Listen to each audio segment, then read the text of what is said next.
Et si nous parlions un peu de SVT? Programme du jour, le langage codé de l'ADN. Dans un autre cours, nous avons vu de manière très simple, parce que là il s'agit de cours de seconde à partir de l'année 2019 suite à la réforme du lycée. Langage codé de l'ADN, donc nous avons vu l'organisation globale de la molécule d'ADN qui était formée par une double hélice, une séquence de nucléotides dans chacune des hélices, le rapprochement des nucléotides grâce à des liaisons hydrogènes vis-à-vis des nucléotides complémentaires AT d'une part, CG d'autre part. Donc une séquence précise va être au niveau d'un gène le fait que cette séquence précise, en s'exprimant, va donner une protéine précise qui aura un rôle précis au niveau du métabolisme. Alors essayons ici de voir le langage codé de l'ADN. Qu'est-ce que ça veut dire, langage codé de l'ADN? Parce que si on réfléchit bien, on a une molécule qui est un polynucléotide, c'est une grande molécule constituée par un enchaînement de nucléotides, donc c'est pour ça qu'on parle de polynucléotides. Donc un enchaînement précis, une séquence de nucléotides, et cette séquence de nucléotides va pouvoir, en s'exprimant, grâce à un langage codé justement, permettre la biosynthèse, la synthèse d'une protéine, qui est un ensemble d'acides aminés.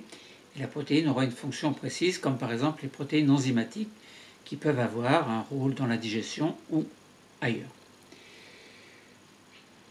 L'ADN, donc, très longue molécule, double séquence de nucléotides, donc double hélice.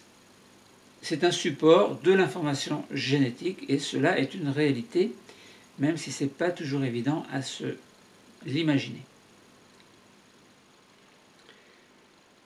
Pourquoi est-ce que l'on parle d'information lorsque l'on parle d'un gène? On dit un gène est une information qui va donner un caractère. Qui va donner un caractère, c'est une manière un peu simpliste de définir un gène.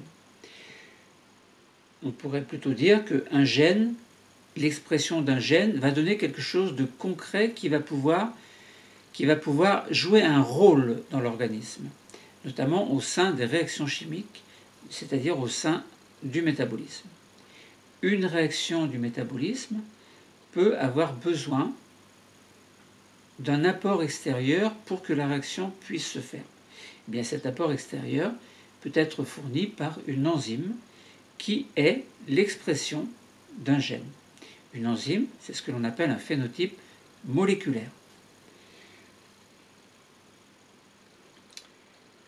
Donc, on a 23 paires de chromosomes, on a de très nombreux gènes au sein de ces chromosomes, sachant qu'un gène peut avoir différents allèles, donc différentes versions de ce même gène. Donc, le nombre d'informations est immense. Quand on regarde un être humain, un chien, un chat, n'importe quel être vivant, il est le produit de l'expression de cet ensemble de gènes. Donc pour donner un organisme entier, il faut que l'ensemble de ces informations déjà soit possible et il faut qu'il y ait une parfaite coordination au niveau des informations. Alors, un exemple de caractère héréditaire spécifique sera la bioluminescence que l'on peut étudier chez une méduse. Alors on pourrait faire dans une autre expérience une transgénèse d'un gène particulier, un gène qui doit permettre la bioluminescence. Eh bien, le fait de transférer ce gène par transgénèse donne ce que l'on appelle un OGM, organisme génétiquement modifié, qui acquiert la propriété de bioluminescence. Donc c'est une preuve que déjà que l'ADN, donc les gènes peuvent être transférés d'un être vivant à l'autre, et on pourrait même montrer le caractère universel de cette information génétique, c'est-à-dire que le langage de l'ADN est le même, quels que soient les êtres vivants, animaux ou végétaux, flore ou faune ou autres. Alors, certaines méduses, Aequorea victoria, produisent une protéine qui, après avoir été excitée par de la lumière bleue, émet une lumière verte. Alors, cette protéine, on l'a appelée GFP pour Green Fluorescent Protein. GFP. Green, ça veut dire vert. Donc une protéine qui peut avoir la capacité de devenir verte à condition qu'elle soit éclairée par de la lumière bleue. Alors évidemment, tout à l'heure, je vous ai dit transgénèse, on peut faire la transgénèse alors à des bactéries, à du maïs, à une souris même. On peut même obtenir réellement une souris verte. Eh bien, ça veut dire simplement que le gène peut être transféré d'un être vivant à un autre, sous-entendant que le caractère est universel. J'en ai parlé, bon, je tourne un petit peu en rond là. Bon, en tout cas, de méduse en méduse, de cette Aequorea, on va dire, Victoria à une autre, à ses descendants, eh bien, le caractère est conservé. Donc on a bien là un caractère héréditaire d'une génération à une autre. Alors, une expérience qui révèle le rôle du gène, expérience que l'on peut faire chez une souris transgénique, comme je vous ai dit tout à l'heure, on transfère le gène de la protéine GFP. On peut l'appeler le gène GFP. Donc ça veut dire que la souris, elle a un programme génétique également, et que si l'on transfère dans cet ADN, dans ce programme, en fait, une petite séquence, donc la séquence correspondant à la séquence du gène GFP, eh bien, la souris, alors il faut transférer dans une cellule, dans la cellule œuf. On ne transfère pas une souris qui est déjà adulte, ou qui vient de naître, ou même qui est embryon ou fœtus. Il faut que ce soit fait dans la cellule originelle. Il faut que ce gène soit transféré dès le départ, avant que la cellule ne commence sa division. Sinon, on peut le faire sur une cellule éventuellement, mais une seule cellule serait bioluminescente. Donc on a des chercheurs donc, ont pu isoler un fragment d'ADN de la méduse, de ce gène en fait, et l'ont injecté dans des bactéries auparavant, avant de le faire sur des souris. Ça marchait très bien, les bactéries ont bien intégré le gène et les bactéries étaient fluorescentes à condition que de la lumière bleue soit, les éclaire. Et bien là, au niveau de la souris, c'était pareil, dans la cellule œuf, et ils ont constaté que les cellules pouvaient produire la protéine GFP, sous-entendu que le gène pouvait s'exprimer. Alors, on peut voir à travers cette expérience, par exemple, et c'est ce qui est proposé, un intérêt médical. Alors, quel intérêt médical on peut voir, on peut y comprendre que si par exemple, imaginons on veut repérer une cellule cancéreuse. Alors on pourrait, par exemple, imaginons dans une cellule une souris. Une souris, elle a un cancer. Imaginons que la souris est verte dans son intégralité parce qu'on a introduit le gène GFP. Donc chaque cellule exprime son gène GFP et toutes les cellules de ce fait-là vont pouvoir être vertes, éclairées sous lumière bleue. Et donc si par exemple un cancer se développe dans cette souris, les cellules qui possèdent également le gène GFP, eh bien les cellules cancéreuses seront vertes également.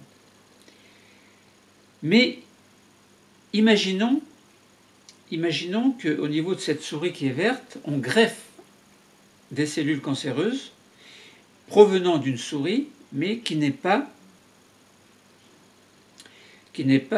provenant d'une... Qu'est-ce que j'ai dit Imaginons donc une souris verte, on greffe des cellules cancéreuses provenant d'une souris qui n'a pas le gène GFP dans chacune de ses cellules. Eh bien, au niveau de la greffe, on s'aperçoit qu'il n'y a pas de biofluorescence. Donc on peut suivre les cellules, donc la petite tumeur maligne que la cellule a intégrée dans son organisme, et le développement du cancer, de la tumeur, fait que les cellules cancéreuses, sont la preuve que les cellules cancéreuses continuent à se multiplier.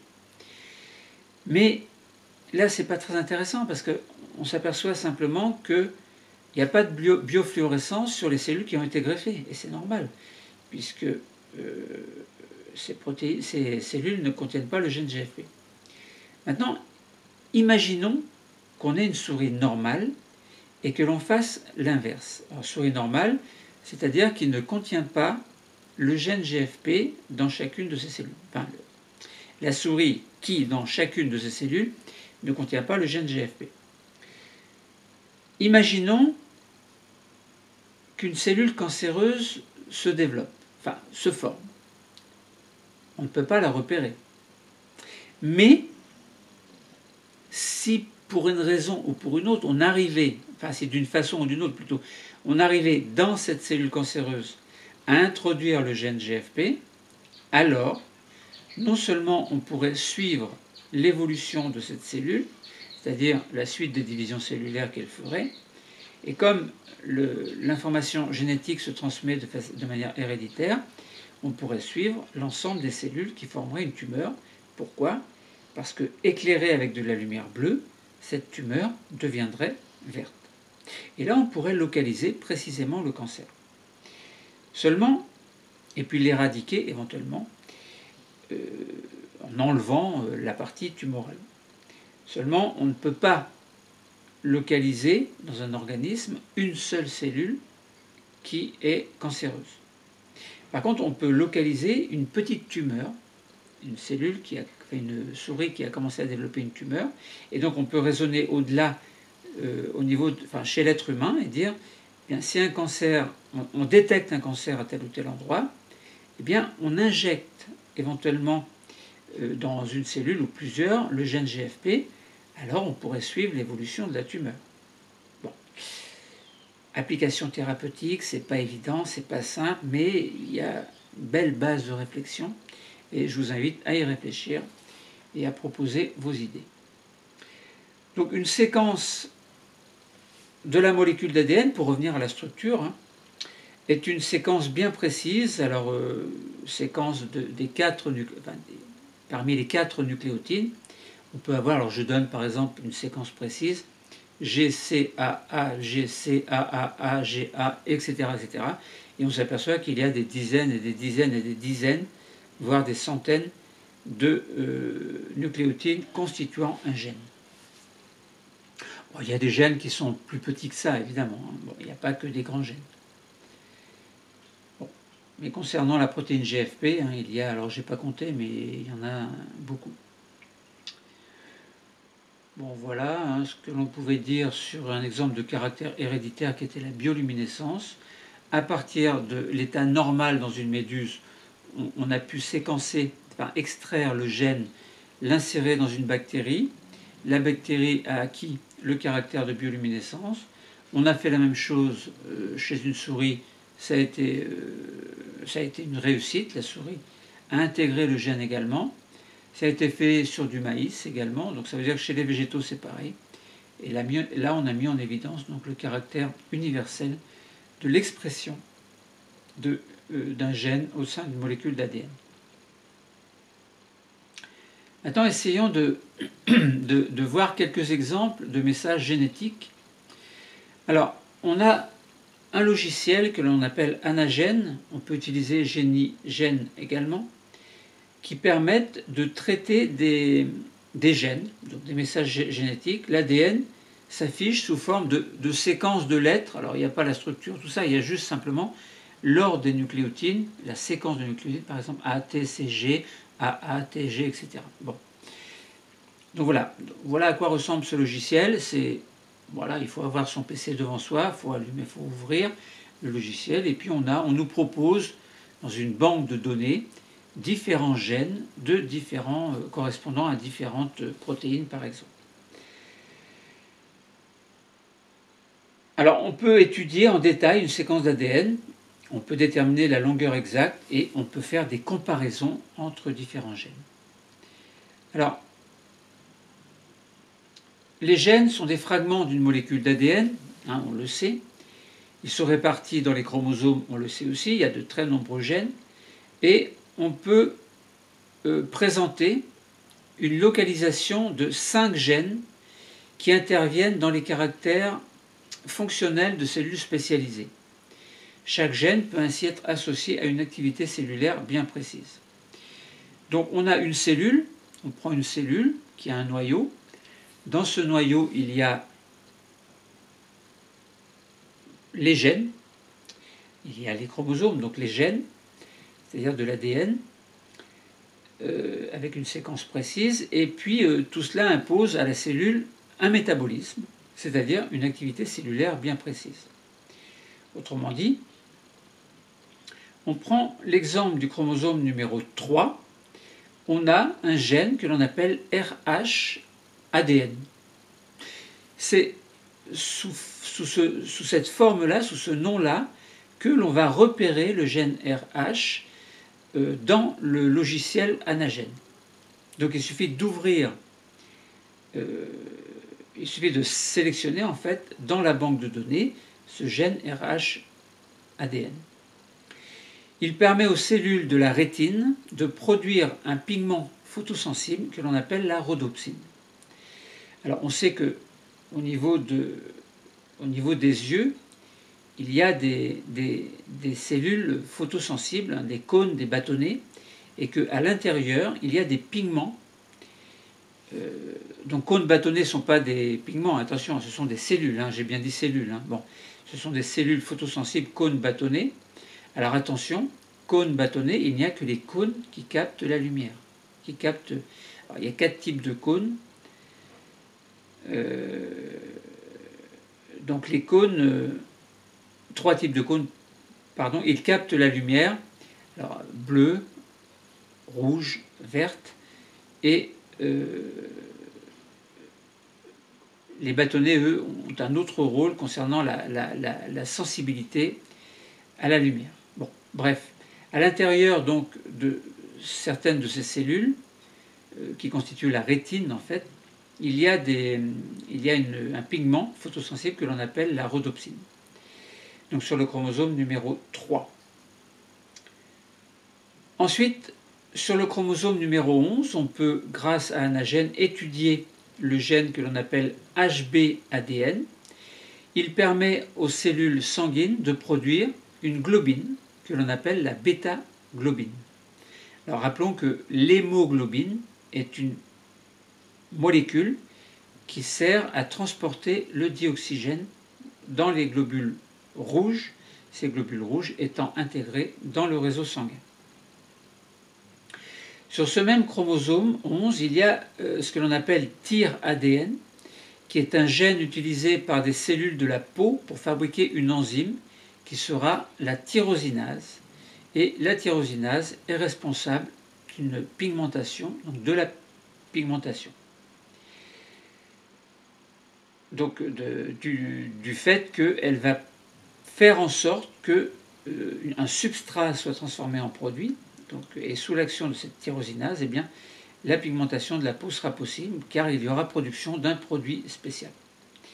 Sur le chromosome numéro 17, on a un autre gène que l'on appelle GH-ADN. Donc pareil, on l'ouvre avec Anagène pour l'étudier.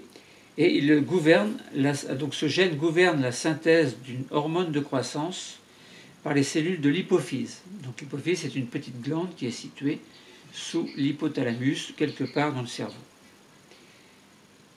Ensuite, on a sur le chromosome numéro 9 un gène GPEA-ADN, qui est un gène qui détermine le groupe sanguin des globules rouges. Donc vous voyez que là, on a pris 4 exemples de chromosomes différents qui possèdent certains gènes précis qui sont localisés précisément sur ces gènes. Par exemple, le gène GH sur le chromosome 17 ne se retrouve pas dans le chromosome numéro 9. Chaque gène, chaque allèle de ce gène se trouve sur un chromosome et donc sur une paire de chromosomes bien précis. Donc on peut afficher un fragment d'allèle de chacun des 5 gènes. Une seule chaîne d'ADN peut être représentée pourquoi ? Parce que sur un gène, on a dit on peut présenter une séquence d'ADN. Mais lorsqu'on présente la séquence, on ne présente la séquence que d'un brin, puisqu'un brin est complémentaire de l'autre brin.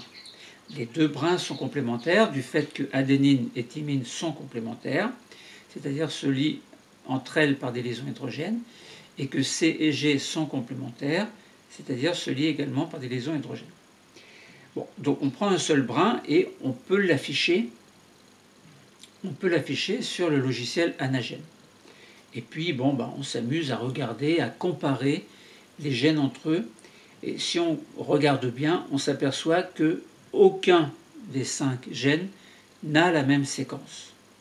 Et si on prend n'importe quel allèle de chacun des 5 gènes, les allèles, alors 2 allèles entre eux, 2 allèles du même gène différents, qui diffèrent un petit peu par quelques nucléotides ou un seul, bien sûr on verra que globalement la séquence est la même. Mais si on prend un allèle parmi les 2 brins et qu'on compare cet allèle avec d'autres allèles des autres gènes, la séquence n'est pas du tout la même. Bon. Alors en théorie, parce que si on parlait des familles de gènes, là c'est autre chose. D'ailleurs ça sert à quelques études concernant l'évolution des êtres vivants pour faire des rapprochements phylogénétiques lorsque l'on fait une classification des êtres vivants. Mais ça c'est un autre domaine d'étude. Bon voilà, donc pour comprendre quelle information est codée par l'ADN, on s'est appuyé sur des exemples présentés et on a vu que sur différents chromosomes, il y a différents gènes qui ont un rôle bien précis et on a pu comparer des séquences génétiques et expliquer en quoi ces informations différentes peuvent être codées par l'ADN d'une manière assez compliquée selon des mécanismes que l'on n'a pas du tout expliqués ici. Attention, on a simplement dit on a de l'ADN, on a des séquences, on a un double brin, on a des nucléotides.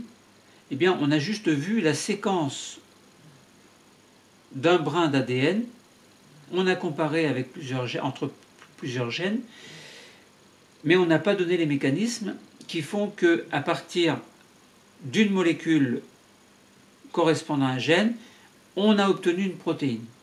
Parce que ça se fait, obtenir la protéine, c'est comprendre, en fait, si on voulait étudier ou voir comment se forme la protéine, c'est-à-dire l'enchaînement d'acides aminés, il faudrait étudier les mécanismes qui permettent de passer d'un gène à une séquence protéique. Donc là, on aurait la transcription, la traduction avec un code génétique qui permettrait de comprendre tout cela. Bon, ce n'est pas du tout l'objet de l'étude aujourd'hui.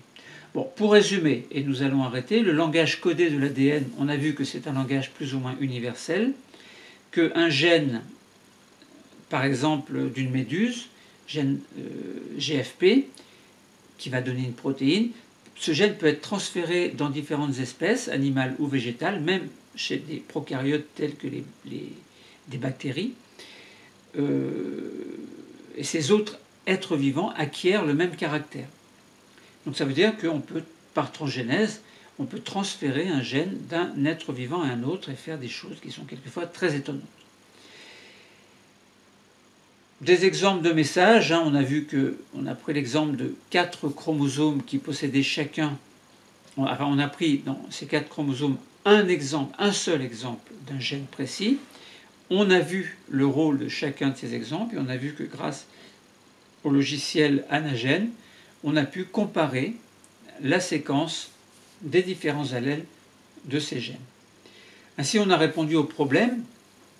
On a dit pourquoi utilise-t-on le terme d'information pour qualifier les gènes? Simplement parce qu'une information, on a compris qu'une information, ça passe déjà par une séquence d'ADN qui, par des mécanismes qui permettront son expression, vont donner des protéines qui auront une fonction, etc. etc. Bon. Et puis un ADN peut porter diverses informations dans le sens où il y a, dans ces 23 paires de chromosomes chez l'homme en tout cas, il y a de très nombreux gènes qui chacun vont s'exprimer d'une manière spéciale, spécifique, donnant un phénotype moléculaire spécial, spécifique, dont le rôle de chacune de ces expressions moléculaires, protéiques en l'occurrence, va donner au sein de réactions chimiques un métabolisme particulier qui sera pour la méduse l'organisme méduse, pour la bactérie l'organisme bactérie, pour la souris même chose, et pour l'être humain va donner donc ce que nous sommes, c'est-à-dire un ensemble de cellules organisées de manière très précise grâce à l'expression de très nombreux gènes, et cette organisation très précise s'appelle la vie. Science de la vie et de la terre. Le cours est terminé. Merci.